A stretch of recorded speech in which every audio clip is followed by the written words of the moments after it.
Before we begin, make sure you're somewhere safe. Turn off the lights, because what you're about to hear actually happened. Here, we tell stories of mysterious disappearances, people who left and never came back, final messages, trails that suddenly went cold. If you're a fan of true mystery and real horror, don't forget to subscribe to the channel, hit like to support us, and turn on the notification bell, because the next story might be more terrifying than you imagine.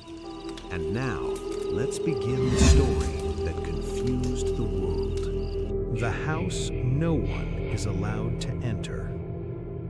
On the edge of an old town, surrounded by forest on three sides, stood an abandoned stone house, alone on a low hill.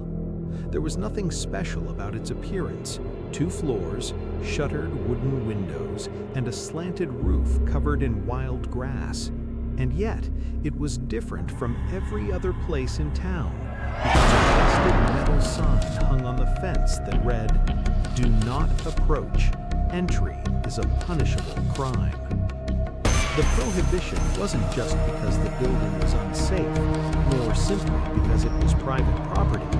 Everyone knew the reason was older and stranger than that, but no one had the full story, only whispers passed down for decades. They said a family once lived there 50 years ago: a father, a mother, and a small child. They were quiet and kept to themselves. Then one winter night, the lights in the house went out and stayed out for days.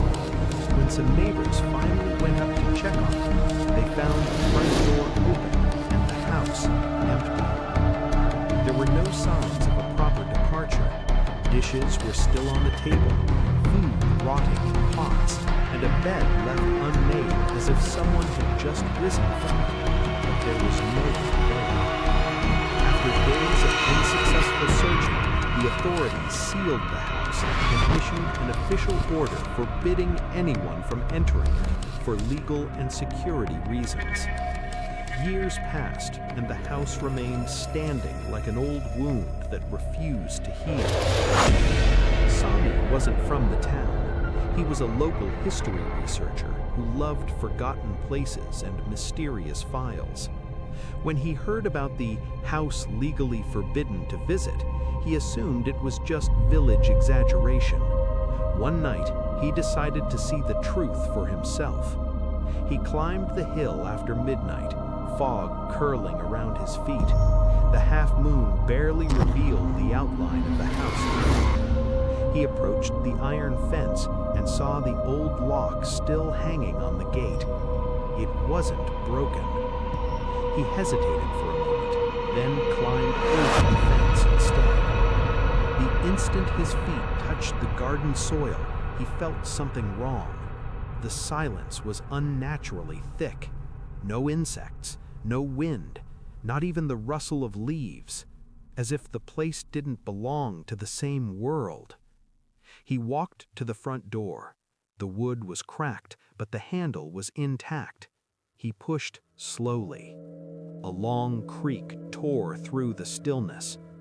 The air inside was colder than it should have been, even though the summer night outside was suffocating. He turned on his flashlight. Dust covered everything, but not evenly. There were footprints, fresh ones. His heartbeat quickened. No one was supposed to have entered this place in decades. He followed the prints into the living room. The furniture was draped in white sheets, but one of them had been pulled onto the floor as if someone had sat there recently. Then he heard it. Footsteps directly above him. He froze.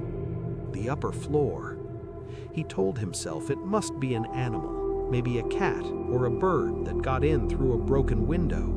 But the steps were slow, heavy, human. One step, then silence. Another step, then a longer silence, as if something was walking and listening. "Is anyone there?" His voice thin. No answer. But he swore he heard a faint whisper afterward, not words, just a human breath close to his ear, though he was alone in the room. He spun around, the light shaking in his hand. No one. But he was no longer alone. He was sure of it. He climbed the stairs despite the fear pressing against his chest. Each step cracked loudly, as if the house itself objected to his ascent. At the top, he found a half-open door. Behind it was a small bedroom. He pushed it open. The room looked as if time had frozen inside. A child's bed, old toys, and drawings on the walls in red pencil. Overlapping circles, twisted lines, and one word repeated dozens of times. Don't open. He stepped back. Then he noticed something else. A small door in the floor. A cellar hatch. On it, the same words were carved into the wood. Don't open. He should have left. Every cell in his body screamed, run. But curiosity won. He reached for the small iron handle. It was ice cold.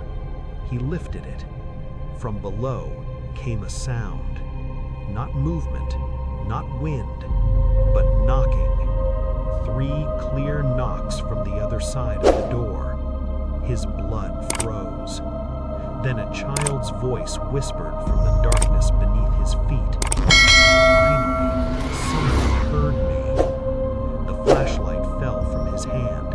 In the instant it hit the floor and the light went out, he felt a small hand grab his ankle from inside.